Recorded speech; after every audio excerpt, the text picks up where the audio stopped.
smarter to be on SportsGrid.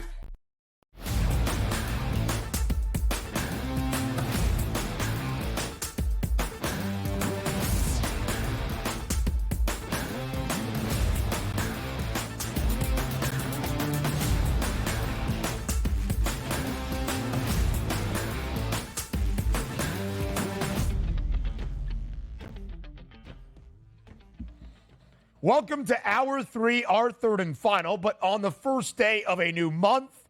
It is April 1st, live right here on this Monday on the early line on SportsGrid. I am Ben Stevens. He is Donnie Rightside. And we start with breaking news, and I'm making sure we're not getting got, but I don't think we are, by Adrian Wojnarowski, of course, the ESPN NBA insider. It is interesting anytime you see a breaking news report on April Fools, but this one is legitimate. ESPN sources saying that Philadelphia 76ers star and reigning NBA MVP Joel Embiid is nearing a return and expected to play this week. Of course, Embiid DRS has been out since the end of January. His Sixers team has been on a slide, currently in the 8th spot in the Eastern Conference standings. We expected him back. We hoped at some point for the postseason. Just in the NBA in general, it looks like he'll get some run before the Sixers even get to the postseason. Great start for the Philadelphia 76ers into the playoffs, and they haven't even gotten there yet. Why? Because Joel Embiid isn't going to appear in game one of the playoffs being rusty. He has 5, 6, 7, 8 games here under his belt to try to get underway. Now, granted, as I say, 5, 6, 7, 8, he's not going to play every single game right up to the playoffs. They're going to bring him back. But if you can get that magic back from what you saw from last year out of Joel Embiid and the early parts of the season before he was injured, that is fantastic for the Sixers. And no longer, let's just say they make it through, Ben, the play-in round, and they are the de facto 8th overall seed. Let's just say it plays out that way somehow. That's not a true A seed if Joel Embiid is healthy for the Philadelphia 76ers. As we welcome in the radio audience, you're watching and listening live to the Early Line Monday morning edition right here on Sirius XM channel 159 and talking Philadelphia 76ers, Donnie Rightside and Ben Stevens, as a true hot topic here that we love to bring you live.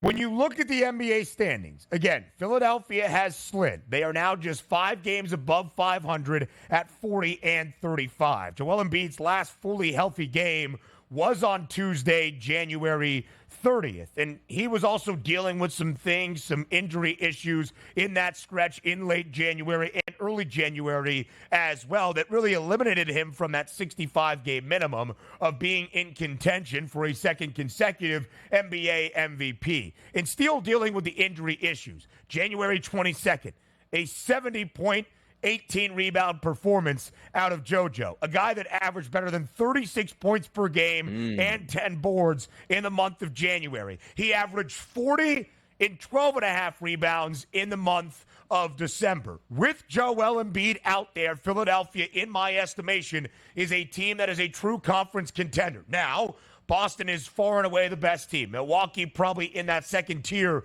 by themselves. But there is a gap behind that DRS that if Joel Embiid is healthy and remains so for the entirety of the NBA playoffs, to say for the 76ers to get to the second round is something they have done for the last 3 years, and of course not into an Eastern Conference Finals since the early 2000s. But I do think Philadelphia's overall outlook obviously is more optimistic with Joel Embiid and a team that I could at least see reaching the Eastern Conference Finals. And from a fan perspective, me being a Sixers fan, the Sixers were unwatchable for a month and a half as the only thing you were waiting for was Joel Embiid coming back. And also the thought process behind the process himself was, why are we going to waste time with Joel Embiid this year? If he's coming back and he's not healthy, just shut him down. The Sixers would get blown out in round number 1, but Embiid would be healthy next year. Look, anytime you get a chance to make the playoffs with Joel Embiid, health is never going to be guaranteed. So if he's healthy enough to play in this playoff run, you better play him here because the thought process of shutting him down this year just to be healthy for next year, you probably end up with the same result anyway. But this is good news for Sixers and Sixers fans alike. And again, it's going to be a surprise team. We're no longer looking at the expectations of the 3rd overall seed, Philadelphia 76ers. It's the 8th overall seed to the 9th seed to the 10th seed, depending where they fall in the play-in rounds. I'm looking forward to this because this could be one of those teams where we talked about a 40-5-1 favorite, now dropping down to 30-1 here in that range at the FanDuel Sportsbook, and rightfully so. So the Sixers are 40-35. They played 75 of their 82 regular season games in the association. Only 7 games left. We have less than 2 weeks left in this NBA season as well. Exactly 2 weeks from yesterday, April 14th, that Sunday, is the final day of the NBA regular season, where seeds will be solidified and we'll have that exact postseason picture, play-in tournament and just the regular playoffs. And although Philadelphia is probably going to be in the play-in tournament, they're 2 games behind Indiana. The Pacers in the 6th spot right now, and Miami is in front of Philly as well. I don't think they'll be in the 9-10 game because they have a 4-game advantage over the Bulls, who are 3 games below 500. So that would mean, theoretically, Philly gets 2 shots of seeing the postseason. They win in the 7-8 game, they're the 7th seed. They lose in that game, they get the winner of the 9-10 matchup. They have a chance to still take that 8th and final playoff spot in the Eastern Conference. Again, favorable odds, and we already talked about the movement with the optimistic reporting about Joel Embiid's return over the weekend. 31-1 right now for Philly. So after that 70-point performance against the Spurs on January 22nd, just to put it into context, obviously, how integral Joel Embiid is for the overall success of the Sixers, they were 29-13 after he goes off for 70-18 against the San Antonio Spurs. From that point, now 40-35, 11-22 over these past 2+ months. A completely different team with Joel Embiid in the lineup. And you saw there the reporting from ESPN's Adrian Wojnarowski. No definite timeline. We expect, though, an updated report on if Joel Embiid will play tomorrow night as the Sixers take on the Oklahoma City Thunder. Yeah, and you're taking a look at the Sixers trying to move themselves up the standings. But if you're the Thunder, like, come on, man. You can't wait another day or two to get that knee back in, rhythm at this point. You got to come back against us, who's trying to fight for our lives against the Denver Nuggets. But it's great. We're also waiting. We've talked about it earlier in the show. The New York Knicks, if they can get some health back, it makes a more intriguing Eastern Conference, which looked like it was going to be a basic runaway for the Celtics, which, Ben, it still might be. But add some more superstars to the equation. Look, the Miami Heat and the Philadelphia 76ers outside the top 6, those teams aren't normal picks here in those 7 and 8 spots as you might wind up in the playoffs. So good times ahead here in the Eastern Conference, and maybe a little bit more intriguing as well. So a couple of interesting future prices on Philadelphia, 31-1 to win the NBA championship. The Sixers right now a -800 favorite to make the Eastern Conference playoffs. That would be at least 1 win in the play-in tournament, but the odds makers certainly expect that. Boston is running away with the Eastern Conference, at least in the standings. They've already clinched the number 1 overall seed, and the odds at this moment, -135. Joel Embiid returning for the Sixers could make that path a little bit more difficult in the Eastern Conference, but the C's are -135 to win the East. The Bucks have the second best price at +310. Clearly, that's what we're almost expecting from the Eastern Conference Finals series prices. Obviously, some adjustment in those numbers. But then it's +310 for Milwaukee, all the way pretty much $9 to a 3-way tie for the third best number. Cleveland, New York, Philadelphia, all at 12-1. We'll follow those prices as Joel Embiid returns for the 76ers. Daily Diamond Dash in MLB up next.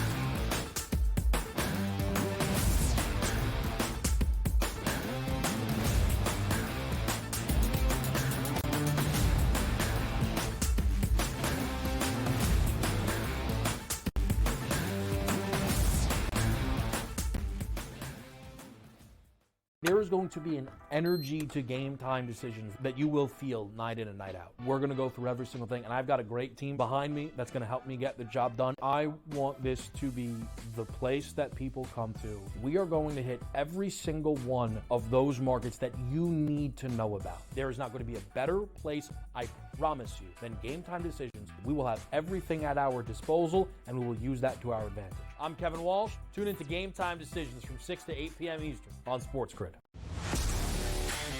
We had the best team in Colorado losing. So it's not even like Colorado's going to sit on it, right? I mean, there's no way in the world we're not getting one more goal. We're going to cash this ticket. Cha-ching, cha-ching. I love the bet. I love the price. I think that's, like I said, that's one we're going to have to, we're telling everybody right now. They're probably moving it in risk rooms everywhere right now based on us giving out this information. In-game live, prime time, only on SportsGrid. Blocked well and tries to cut through the middle. Oh! Your gut says Miami is going to win, and you should take the over. Your gut also said your NFT selfies would only go up in value. They didn't. But your head is on SportsGrid and knows the QB is in concussion protocol. The backup has a 45 QBR against the zone coverage. The New York D has the most sacks in the league. So yeah, trust your head. It's smarter to be on SportsGrid. North Carolina come back, take the lead, and then somehow Alabama punches back. A true classic. Like, the word classic gets tossed around loosely a lot, but that really was a true classic. Great point earlier about Arizona. They had such an advantage under the basket, yet they're having guys just chuck threes. Their whole game plan sucked from the get-go. Like, the fact that they lost that game, I put a lot of it on coaching. Sports Rage Late Night, only on SportsGrid. It's smarter to be on SportsGrid, your 24/7 sports wagering network. The early line. Magical and historic season in Lincoln, Nebraska continues. He is the best player in the NBA, but also in the biggest moments where the national media is watching. Newswire. Something that we have never seen happen before with one of the iconic coaches in the game. Pharrell Coast to Coast. The team covers. It's automatic. It's every time. Not sometimes. It's every time. Game time decisions. Luka is actually far more dangerous from three on the road this year than at home. This game here tonight, you may want to consider taking as many points as humanly possible. In-game live, prime time. We got not one, but two coaches fired systems in place. Sports Rage This Late sort of Night. has letdown written all over it. It's going to be hard to match the emotion that they played with the other night. It's smarter to be on SportsGrid.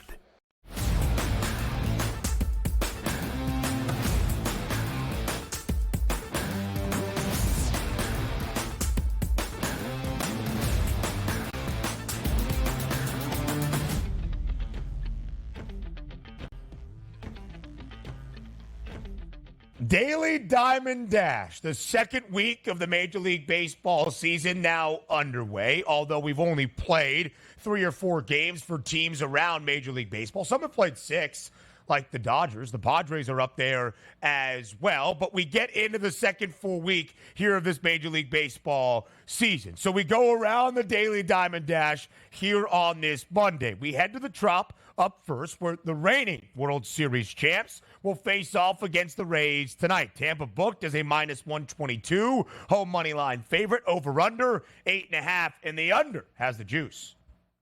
Yeah, and again, we're taking a look early in the Major League Baseball season. If we're taking a game at the Trop, it's usually a tough place to hit home runs, tough place to score runs, because that usually indicates that Tampa's got a pretty good frontline pitching staff and bullpen, and also just the environment here. The ball doesn't travel all that well. But as we set up here, let's take a look if it is Dane Dunning on the mound today. He's been decent last year. And again, they're the only real statistics that we can go off of. He's a right-handed pitcher, very good against right-handed batters. But against lefties, struggled a little bit. But even if we take that out of the equation, you're going to get some left-handed batters in the lineup anticipated today for Tampa. It looks like it's going to be Lau, Palacios, and Rortvedt. How about that for the catcher? But only 3. You'd like to see a little bit more. Beautiful. But the reason I bring that up is, as a lineup here, 9 eligible batters, 7 of them last year alone on statistics going up against right-handed pitching, all above average with weighted on-base percentages. Diaz, 389. Lau at 353. Rosarania, 350. Ramirez, 326. Palacios, 320. Paredes, 378. So you got some hitters in that lineup. So if we flip it over to the opposite side, and again, Ryan Pepiot on the mound, don't have too many statistics to go off of. I'm not really big on what did he do out of spring training. But last year, this right-handed pitcher also struggled with right-handed batters. And if we take a look at the lineup here for the Texas Rangers, look at those superstars at the top of the lineup based on last year's numbers against right-handed pitching. 349 for Simeon, 450 for Seager, 468 for Carter, 372 for Adolis Garcia. We're probably getting runs here. So instead of taking a side, I look at the 8, and it is in the Trop. I get that. I'll go over the total in this one. Right. 8.5, that number right now, maybe working its way down to the 8. Rising. The under does what? Yeah. No, I say right, because I was just looking at the graphic there. I think it said 8. So there you go. Rising. Oh, rising. There you go. Donnie right side ahead of that line. Crazy. Texas, by the way, was beat yesterday in their opening series finale against the Cubs at home in Arlington. Chicago getting its first win of the year, 9-5, to avoid the sweep. Tampa and Toronto in the Trop in their first 4-game set of the year did split 2 games apiece. Of course, the Yankees, the statement in the opening weekend, a 4-game sweep over the Houston Astros. They now go from H-Town to the home of the defending National League pennant winners out in the desert against Arizona. The D-backs started their year with the Colorado Rockies. The Rocks expected to be one of the worst teams in the National League. Arizona wins 3 of those 4 games for a series victory. But can the Yankees keep it rolling? Can the Yankees continue to find their groove out in Phoenix? Now they're booked as a road money line favorite. I might take the D-backs plus money at Chase Field to end this 4-game win streak for the Yankees to start this year.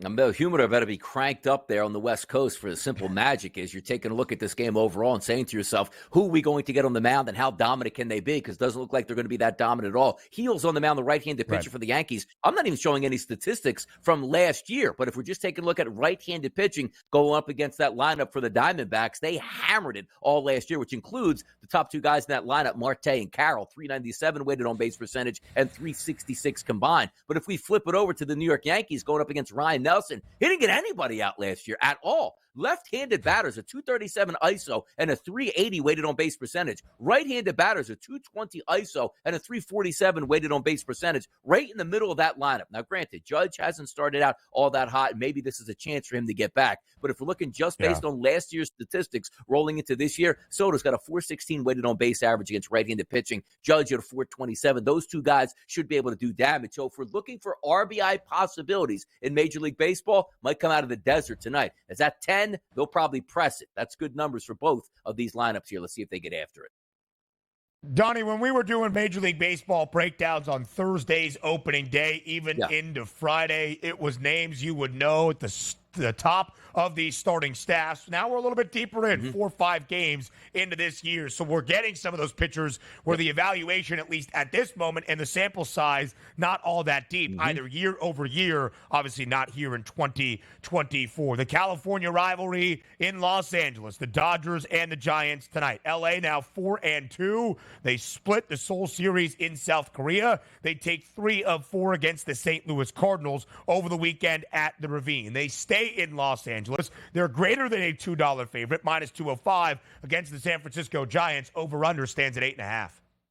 And again, this is tough because you take a look at the Dodgers. Nobody really wants to bet against them yesterday and should have got lost. I believe they were down 4-0, ended up winning 5-4. That's the power of that team going up against any bullpen. But if we're just trying to break it down to its simplest terms, Keaton Wynn on the mound does have some decent statistics from last year, but only faced a total of 173 batters. But if we just look at the Dodgers lineup, and if we include the early parts of the season and last year together, and just look at the weighted on base percentage against right-handed pitching, it's almost not even fair. Let's go up against the anticipated starting lineup for the Dodgers based on those numbers from last year. Weighted on base percentage, and I use this term, 320 or so or higher is above the Major League Baseball average. Well, if we look at the Dodgers tonight, Betts 403, Ohtani 468, Freeman 404, Smith 354, Muncy 373, a low point of Teoscar Hernandez at 316. Then it jumps back up, Outman 362 and Hayward 349. So every single player in the lineup is a positive against right-handed pitching. That's going to be hard to defeat here. Now, granted, as we already talked about, you're not going to go undefeated for the Dodgers. They've already had a couple losses on the season, but this is one of those I'd look at. I'd probably just be taking a team total on the Dodgers and or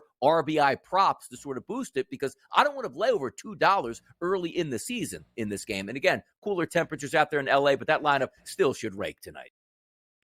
Yeah, Teoscar Hernandez, by the way, in his Dodgers debut throughout these first few games, 2 of 4 yesterday, 2 RBIs, including a solo shot in the bottom of the 8th that cut it to a 1-run deficit. And then Max Muncy, who came into the game, did not start, hit a 2-run shot later that inning, a 420-foot bomb to give the Dodgers the win and the series victory over the Redbirds. Mookie Betts was 0 of 4 yesterday, DRS, and is still batting 500 in the first 6 games of this year. You could look at total bases. You could look at RBI numbers for that elite Dodgers offensive lineup. Now, the White Sox did get swept by the Tigers to start off this year. Chicago is not going to be a very good team throughout this season. But I will say this. Despite being swept, the White Sox lost every game by only a single run and were perfect covering the number on the run line. Well, the Braves enter the South Side today. Atlanta in this matchup, a very hefty favorite against Chicago. Some day baseball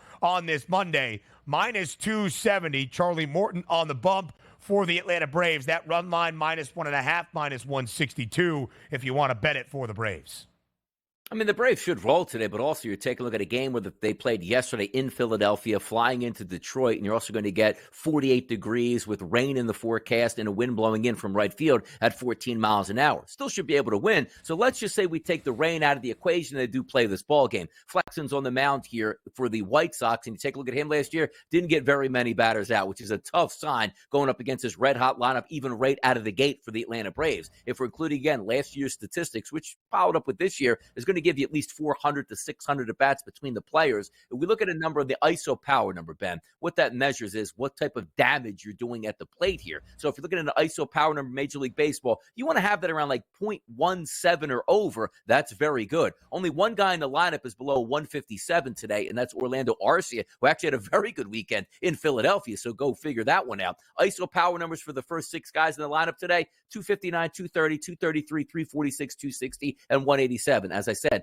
0.170 is the average. So those guys should be able to mash right out of the gate. But once again, we're not playing in the midsummer where it's 82 degrees with the wind blowing out. Chilly conditions, rainy forecast, team on a plane, back-to-back games. We'll see how that one plays out today for the Braves. Total at 9. I love breaking baseball down with you, DRS, but I also love breaking down some baseball with our guy, Tom Vecchio. Prop perspective on this Monday. He shows off as the jack of all trades next.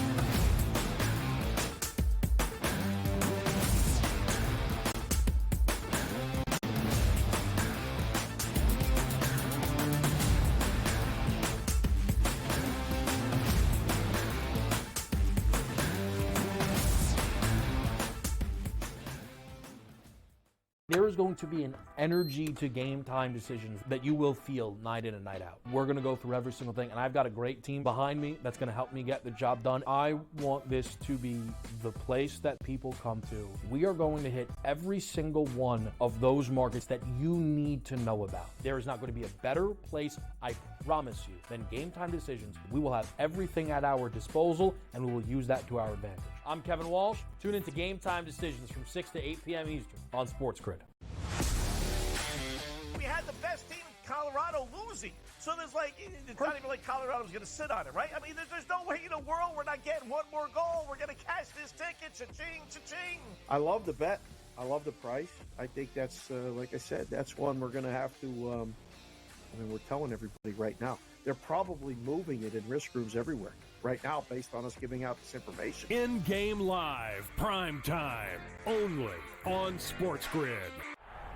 Blocked well and tries to cut through the middle. Oh! Your gut says Miami is going to win, and you should take the over. Your gut also said your NFT selfies would only go up in value. They didn't. But your head is on SportsGrid and knows the QB is in concussion protocol. The backup has a 45 QBR against the zone coverage. The New York D has the most sacks in the league. So yeah, trust your head. It's smarter to be on SportsGrid.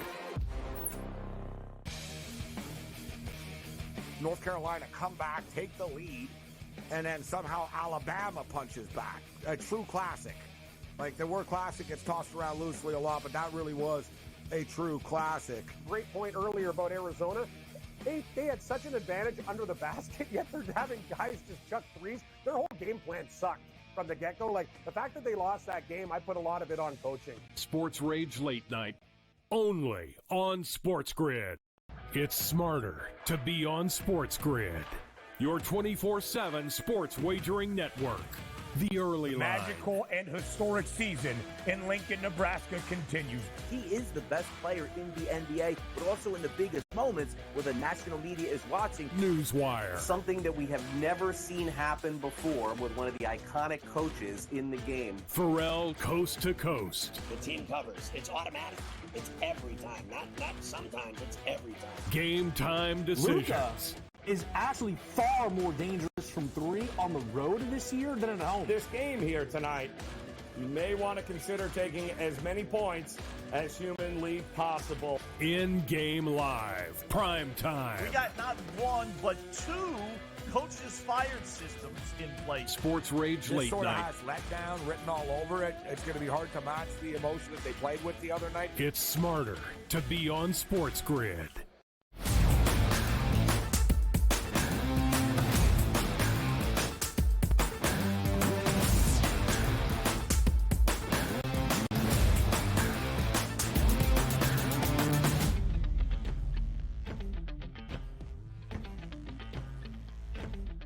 Live right here on this Monday on the early line on Sports Grid. I am Ben Stevens. Donnie right side making jokes during the commercial break. And Tom Vecchio from FanDuel joins us live right here on TEL as well. The jack of all trades, the home run prop king, and somebody who can handicap in the NBA with the best of them. He puts that on display on this Monday. Vecchio, outside of maybe the month of October when we have the NFL, the NBA, and Major League Baseball in the postseason, this is your time. Start of a new year in Major League Baseball and, of course, the NBA in its home stretch in the regular season. We look forward to seeing you put the jack of all trades moniker on display on this Monday.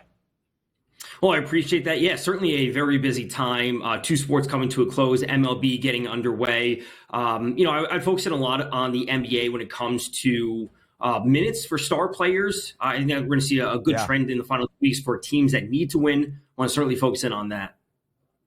Yeah, both teams in a game tonight in New Orleans are very interested in their postseason positioning, maybe trying to get out of the play-in tournament. That's the Phoenix Suns. The Pels trying to hold on to a spot on the right side of the top six at this moment as well. Very close in terms of what the numbers are saying tonight, Vecchio, in the Big Easy. Just a 1-point spread in favor of the Pels. Minus 118 money line for New Orleans, as we've seen that slight flip. The Suns an even money, plus 100. Short underdog on the road. What do you make of this matchup tonight in New Orleans? Well, I would certainly lean towards the under tonight, and we could say the same thing about a lot of the games on tonight's slate or over the next 2 weeks. There's going to be a lot of unders. Teams are playing a little bit slower, tougher defense. Specifically like Kevin Durant, over 6.5 rebounds. It's plus 108. Despite how good the Pels can be with Zion Williamson and Jonas Valanciunas down low, they're still allowing 10.7 rebounds per game to opposing power forwards. That's the sixth worst in the NBA.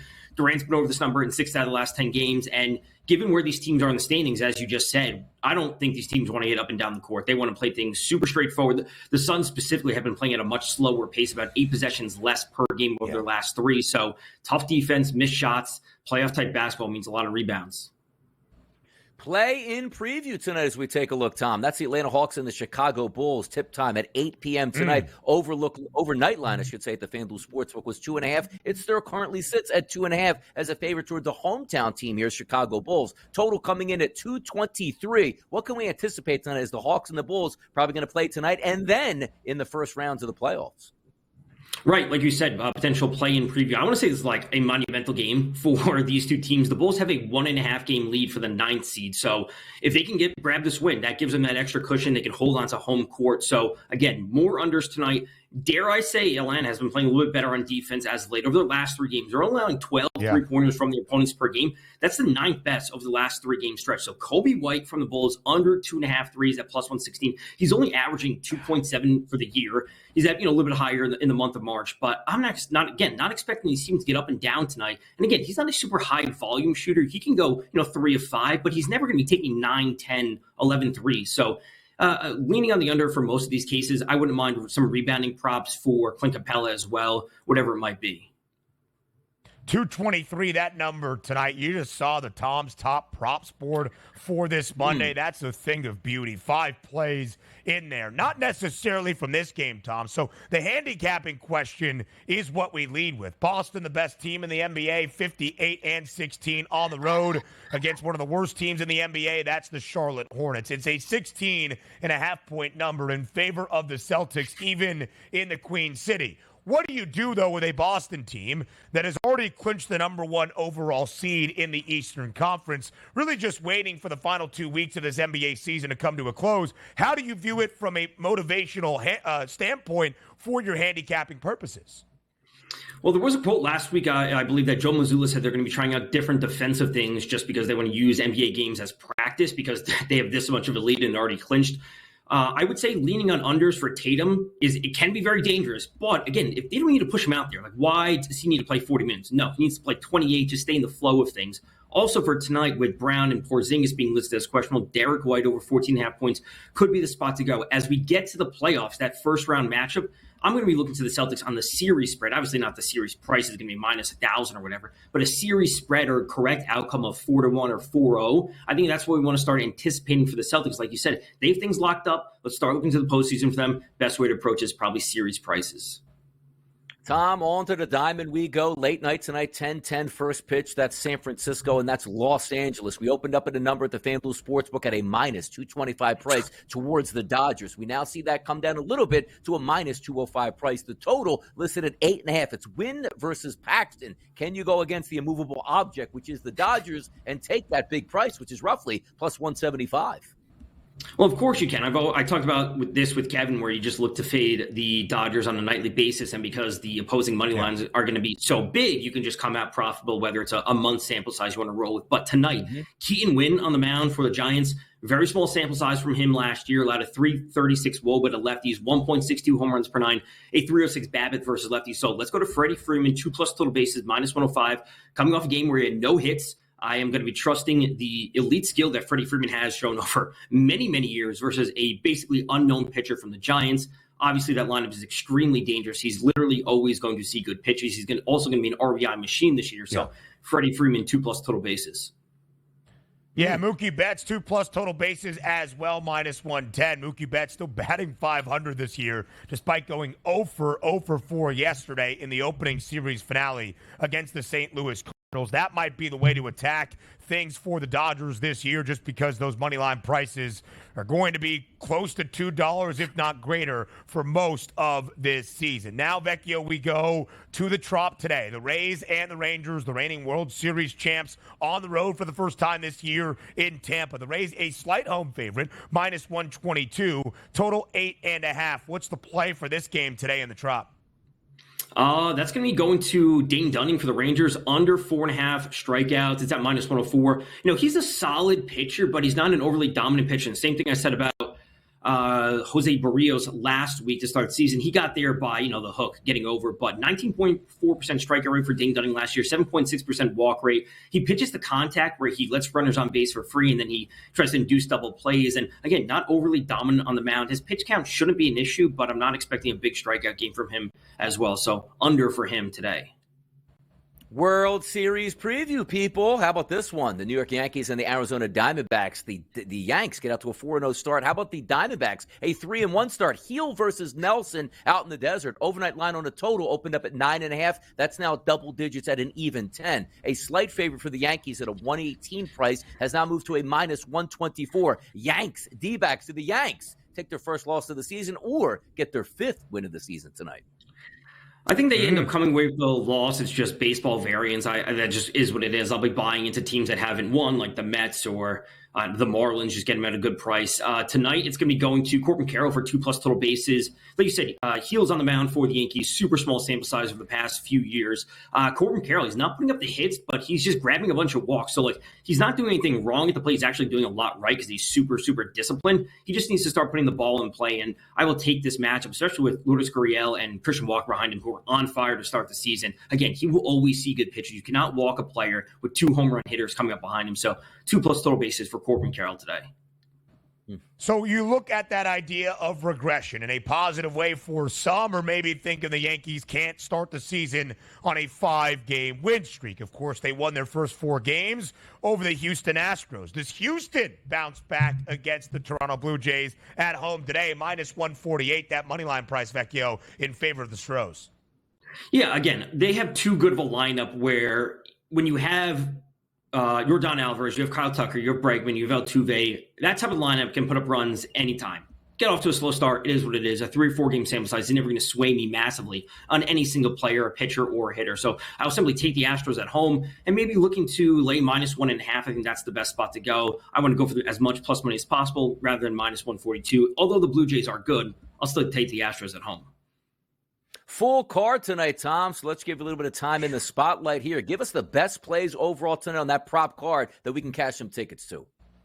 It's probably going to be sticking with Freddie Freeman at 2+ total bases. That's probably my favorite bet overall. I will try to look for a little bit of correlation between Durant over 6.5 rebounds, along with the under on that game. Would have to maybe play around with the same game parlay, something along those lines, just to try and create that correlation and get as much value as possible. I will also say, from an ice perspective tonight, I think the Florida Panthers bounce back after a rough couple games and pick up the win on the road versus the Toronto Maple Leafs. So I would take the Florida Panthers. I think they're -130 on the money line. I think that's a super easy spot to go. I think they're a better team compared to the Maple Leafs. I'll take that spot. And then, of course, I'll have home runs a little bit later in the day. NHL on the ice coming down the home stretch in that regular season as well. He already gave you some Frozen Four picks last week. Both BU and BC into the Frozen Four. Is that correct, Tom Vecchio? Yeah, both advancing. We'll see BU versus Denver and then BC versus Michigan. Unfortunately, BC beat my Quinnipiac Bobcats last night in overtime, but we'll take BC to continue to win it all. Quinnipiac, the reigning national champions, by the way, for Donnie, who knows the Frozen Four as best as anybody. Yep. Michigan with a big victory over rival Michigan State, but the Spartans hockey program is on the way up. Vecchio, can I ask, how were the home run props in this opening weekend of the Major League Baseball season? Any big hits? They were good on opening day for Freddie Freeman at +400. That's great to start. Following up as players continue to hit them the day after I talk about them. So I'll, of course, have articles up every single day and look to back it up as much as possible. Vecchio, we appreciate the time sincerely here on the early line each and every Monday from that prop perspective. Thank you for being here. We'll talk again soon. Thanks for having me. We're going to look at the hardwood handicaps that we have on this Monday night. Around the association in the slate we have to end out the regular season, and it's Elite 8 Monday at the Women's NCAA Tournament, and it's a good one. Next.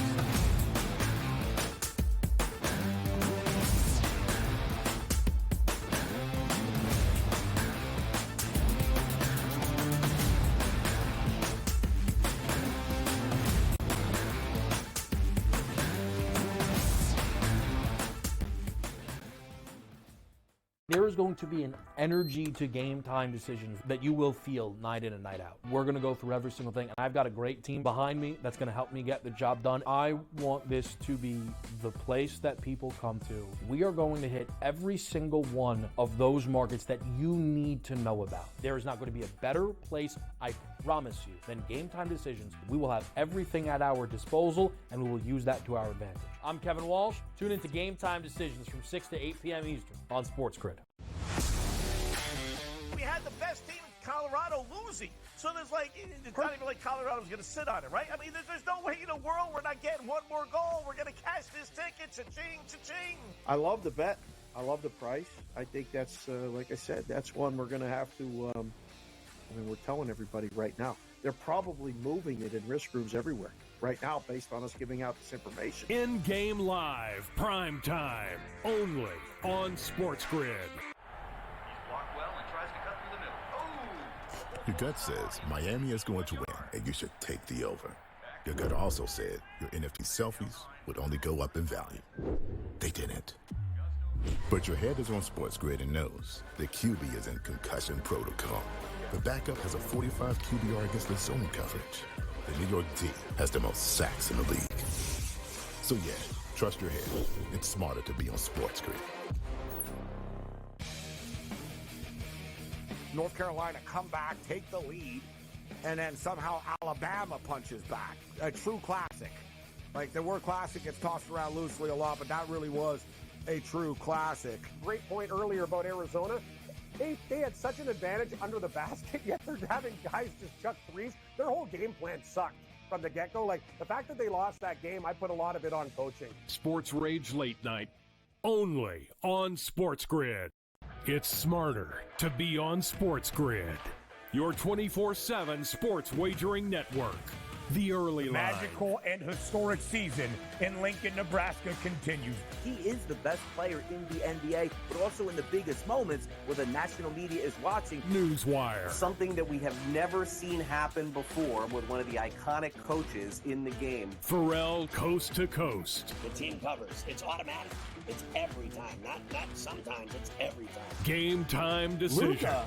is actually far more dangerous from three on the road this year than at home. This game here tonight, you may want to consider taking as many points as humanly possible. In-game live, prime time. We got not one, but two coaches fired systems in place. Sports Rage This Late sort Night. of has letdown written all over it. It's going to be hard to match the emotion that they played with the other night. It's smarter to be on SportsGrid.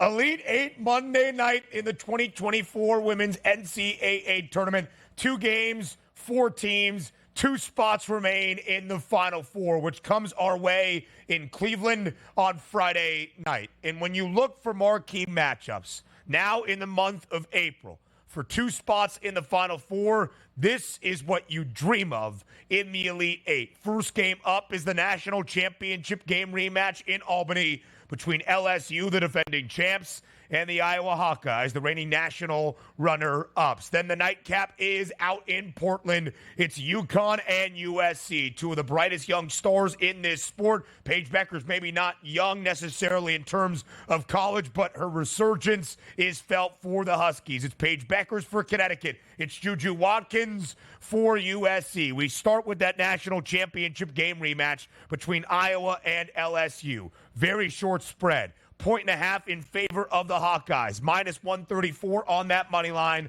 The over-under 168.5. What happens in the rematch, DRS, as compared to last year's national title game?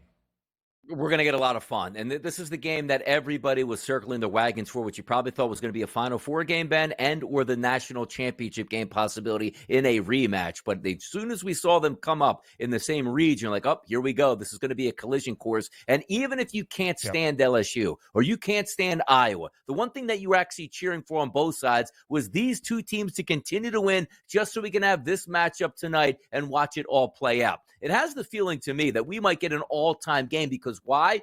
For Iowa to win this game, you can't go out and say, well, Caitlin Clark's going to struggle from the 3-point line, score 16 points, and Iowa comes away with the victory. That's not going to happen. Even so, last year in the national championship game, Caitlin Clark had an amazing game, logo 3-point shots all over, and it wasn't enough here. So if you're looking from a perspective for Iowa, I need Caitlin Clark to have like a 35-plus point night, 10-plus assists in here and really take it over, which certainly would be the lead story tomorrow because LSU, for me, overall is a better team, but LSU doesn't have Iowa's player in Caitlin Clark who can go off at any moment. More of a balanced attack, still superstar players all the way around, but I love the fact that this game is priced at a 168.5 because we're going to get so much fun up and down, so much trash talking, so much, crowd, getting into it on both sides here. It's the yin and the yang going up against tonight, and I can't wait to watch it play out. And again, look at the spread, Ben. Minus 1.5. It's a true coin flip that we're all going to be watching play out here.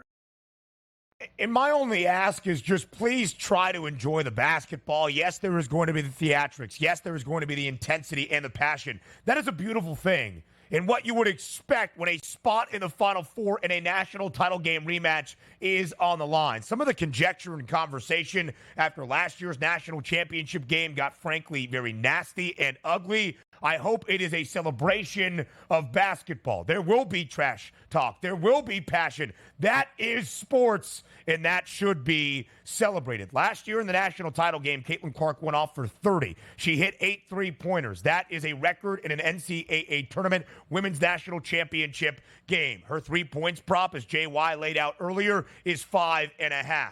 I actually like Caitlin Clark over assists at 9.5. She's been over in 2 of the 3 games. She had 15 against Colorado. As teams try to take away what she can do shooting the basketball, she has some of the best court vision that you will find. Flau'jae Johnson, the offensive orchestrator on the other side for Kim Mulkey and the Bayou Bengals. Rebounding prop, 5.5. I do like the over of that one as well. Game total, 168.5. LSU, of course, victorious in the national championship game a year ago, 102-85. And neither of these 2 offenses have slowed down at any point this year. The top 2 scoring offenses in all of the country face off for a spot in a Final Four. It's Caitlin Clark. It's Kate Martin. It's the Iowa Hawkeyes on one side. It's Angel Reese. It's Haley Van Lith. It's Flau'jae Johnson and the LSU Tigers on the other. That's the first game of the night, 7 p.m. Eastern time, the scheduled tip. The nightcap out in Portland, USC and UConn. Juju Watkins versus Paige Beckers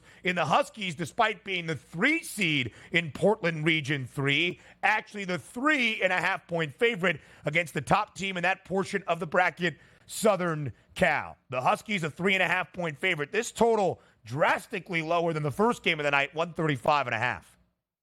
And also, it's a game about superstars. We talked about Iowa, who has the superstar of the game, and multiple players who you think could step up there for LSU. And quite frankly, I'm not even knocking the Iowa kids around there either. It's a Gabby Marshall, Stolke down low. They have some really good players that can actually fill it up. But when you're looking at who needs to take over and can't afford a bad game, it's the top of the standings here, the top of the lineups, which is why we digress into this game. Paige Buchers, plus 350 here. Take a look at Juju Watkins at a 4-1 price. The reason I want to bring up these 2 price points is one to score 30, the other one to score 30, but each one of their teams to win. That's how I want to try to approach this game. And I've been following in-game that much here at the FanDuel Sportsbook with what they're offering. We had a lot of fun here at SportsGrid covering the men's game where those type of situations pop up. But that's why I want to attack this game, and quite frankly, both of those games. Give me a player to score 15, 20, or even 25 points if they're a superstar or higher to win the basketball game. Hopefully they get down the other team. You get a chance to take that sort of price point. Because the way I look at this as well, Juju Watkins to score 30 points in this game is a probability. If she does, they're probably going to win. The same way with Paige Beckers on the other side at a plus 350 price to score 30 or more points and have her team win. That's what I'm looking for. 2 superstars collide. And quite frankly, Ben, maybe it comes down to whichever superstar just has the better game points-wise, going to lead her team to victory here. That's where I think it's going to happen, and I think it's going to play out that way.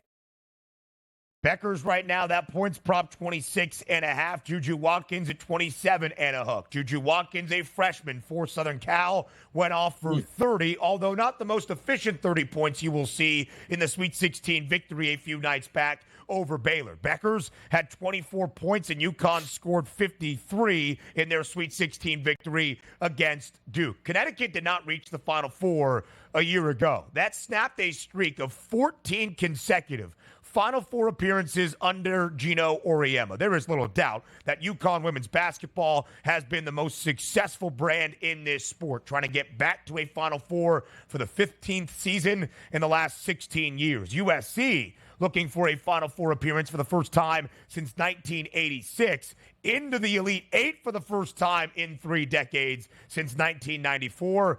Well before Juju Watkins was even born. National championship prices for women's NCAA tournament action. South Carolina, minus 210, the updated number, but still greater than a $2 favorite. Iowa, second best number, followed by LSU. DRS, South Carolina into the Final Four for a 4th straight year. They're undefeated into the Final Four for a 2nd consecutive season. But just from the odds perspective, from the handicapping perspective, there has to be value then on somebody else for South Carolina where their price stands in the national title market. Yeah, and again, you're looking at pedigree teams as well. Like LSU isn't coming in, hey, we're just happy to be here. They won the national championship last year and certainly got better with some of the additions that they made to their lineup. Now, did it equate to the regular season dominance? No, because there was another team in the SEC that was even more dominant, which was South Carolina. But it just comes down to that price point again. Even though we had that Fade the Public poll where I did vote for UConn, even though they're at a minus money number, I do think they're the best. Same thing with South Carolina. But still, there's a couple games left to play here, and laying a minus 210, I just don't think that's certainly in the best interest, because once again, Ben, it's a one-game playoff similar to the men's here. It's not an extended series. So an Iowa number at 7-1, an LSU number at 8-1, I think makes some sense. Like telling me 7-1, 8-1, one of those teams probably going to be in the final. That's a pretty good price point here to sort of take down in the championship game. UConn's number is moving, by the way. I bet it at 15-1 just about an hour ago. It is now 12-1.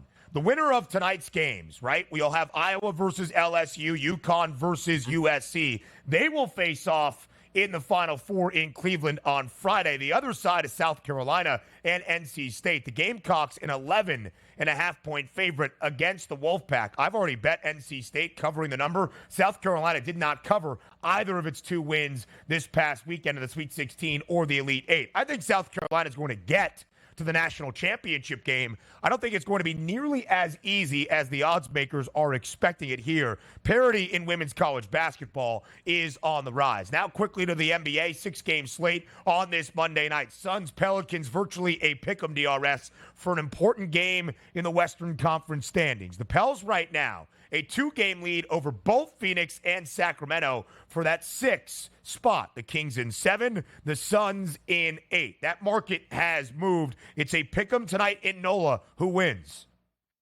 Yeah, you know what? Are we coming time down to the wire here to start trusting the Suns? I'm just not there yet. But even taking a look at the starting lineup tonight, Ben, which does have Booker, Beal, and Kevin Durant listed in that lineup, they're still on the road here. And I'll take it, even though it's a public favorite here to take the New Orleans Pelicans, that -1 number, sort of begging you to take them. I'll fall into that trap tonight because it just comes from, not that I don't think the Suns can win this game, but if the big three play well, they probably will. I just haven't seen enough of it yet. Give me the Pelicans tonight as your short favorite at home.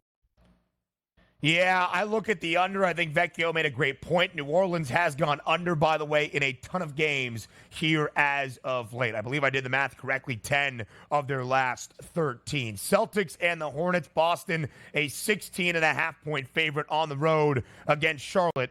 I think it's hard to handicap these games, DRS, because Boston doesn't need this victory. They've already wrapped up that #1 overall seed. Now it's back to 17, as you see on the graphic, over under 219. You heard Vecchio say that head coach for the C's, Joe Mazzulla, says we're going to work on our defensive rotations here in the final 2 weeks to get primed and ready for the postseason. So maybe the under of 219. I'm not entirely sure what the best handicap is for this basketball game.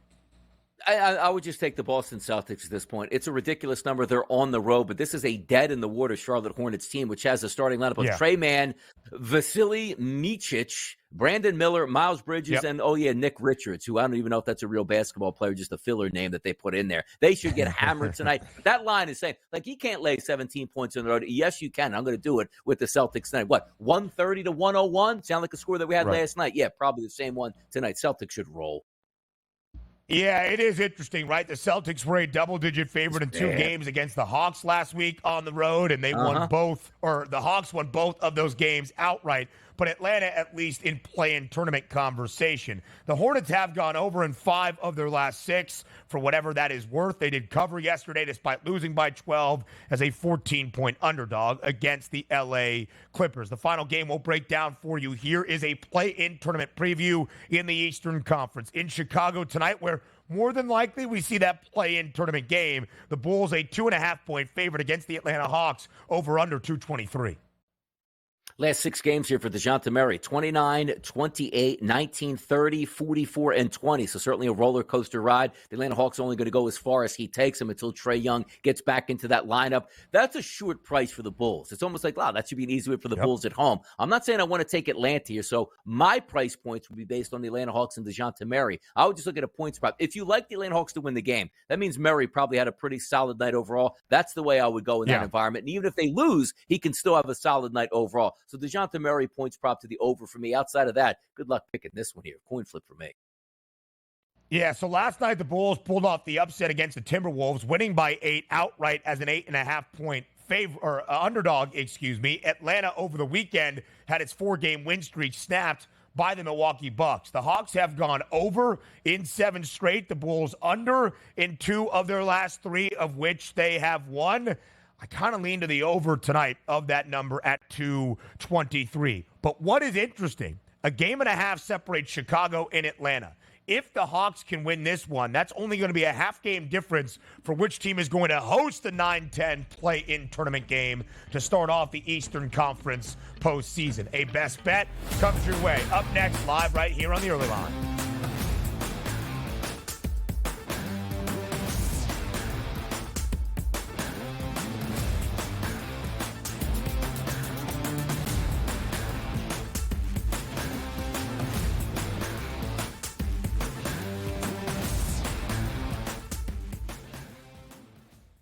There is going to be an energy to game time decisions that you will feel night in and night out. We're going to go through every single thing, and I've got a great team behind me that's going to help me get the job done. I want this to be the place that people come to. We are going to hit every single one of those markets that you need to know about. There is not going to be a better place, I promise you, then Game Time Decisions, we will have everything at our disposal, and we will use that to our advantage. I'm Kevin Walsh. Tune into Game Time Decisions from 6 to 8 p.m. Eastern on SportsGrid.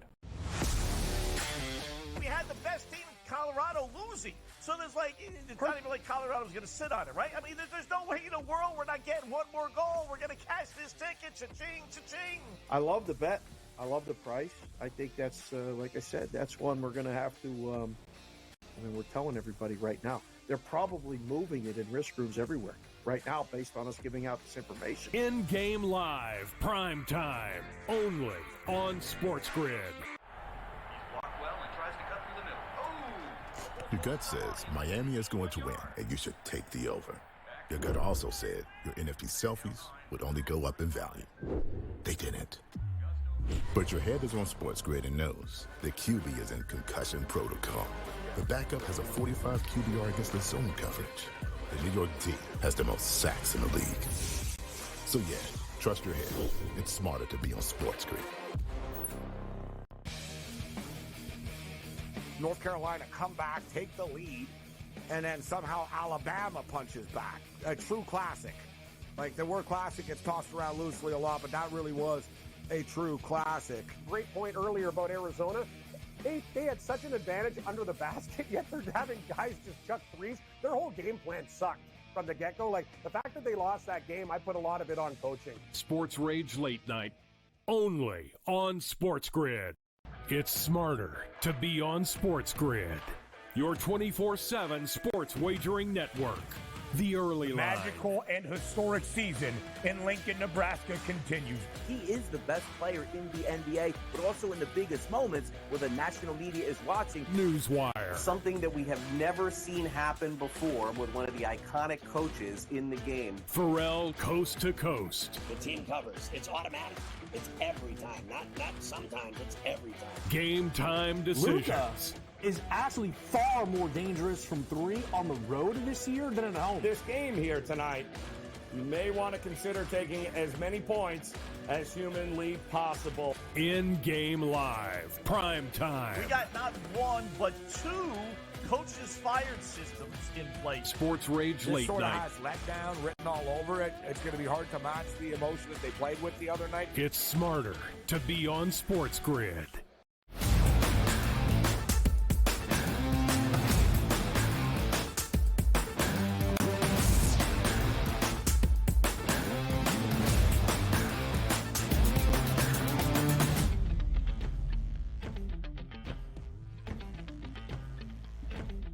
Live right here on the early line on SportsGrid, closing out these 3 hours together on the first day of a new month. It is April. It's the opening day of a new week. I am Ben Stevens. He is Donnie Rightside. But before we say farewell and before we say goodbye, it is time to give you a best bet on this Monday, Elite 8 Monday, in the women's NCAA tournament. It is time for Bye Bye Bye.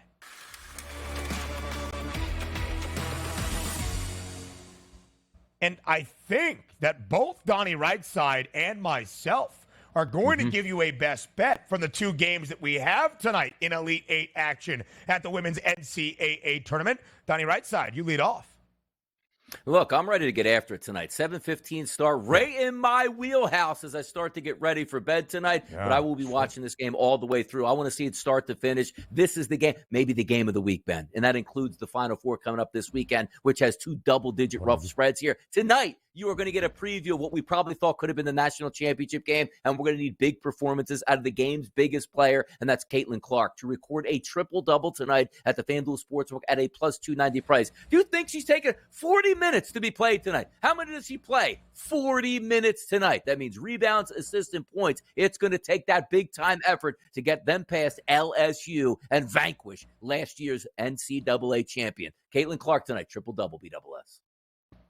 She played all 40 minutes in the round of 32 against West Virginia, of course, last year in the Elite 8 against Haley Van Lith, who now plays for LSU, but last year for Louisville, Caitlin Clark made history, a 40-point triple-double in the NCAA tournament, the only player, men or women, in the NCAA tournament history to record a 30-plus point or 40-plus point triple-double in Big Dance history. I look at the nightcap, UConn versus USC. I trust the historic trends of this Huskies program getting back to a Final Four. Connecticut laying 3.5 against USC. That is my best bet for this Elite Eight Monday in the women's NCAA tournament. He is Donnie. I am Ben.